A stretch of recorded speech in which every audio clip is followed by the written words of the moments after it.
International law should incorporate the protection and preservation of extraterrestrial microbial life in ecosystems, but needs to be less restricting.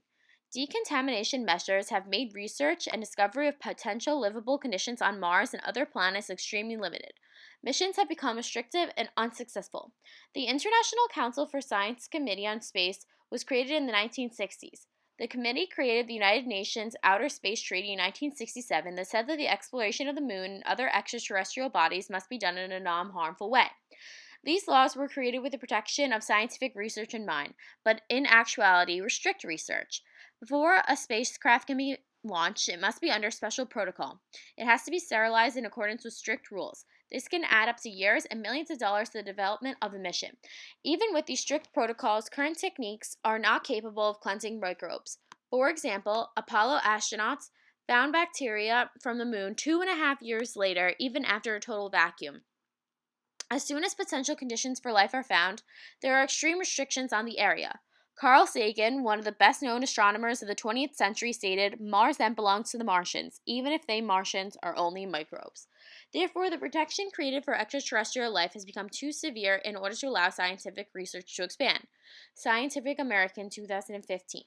According to astrobiologist Alberto Fagan of Cornell University and Dirk Schle Mook of Washington State University, international laws to stop the contamination of microbial life on Mars are making missions impossible.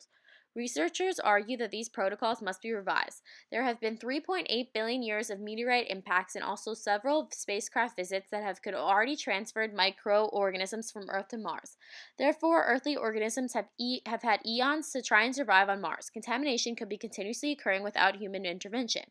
By reducing these unnecessary restrictions, more money will be able to be put towards missions. Planetary explorations have been facing budget cuts, and having more money towards missions will allow for greater discovery. Physics Org 2013.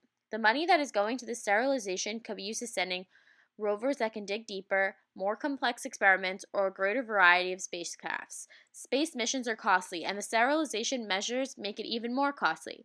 The 1976 Viking mission, for example, cost around $1 billion, with $100 million of that spent on sterilization measures. This is more than 10% of the budget. New Science 2013. The best sterilization is solar and cosmic radiation that occur on the surface of Mars. Mars programs in particular are set to occur in the 2030s. Therefore, by this time, sterilization programs may become outdated. The strict rules on sterilization on spacecraft should be decreased. The ethical obligation to protect and preserve extraterrestrial microbial life in ecosystems should be incorporated in international laws, but protocols should be less rigorous.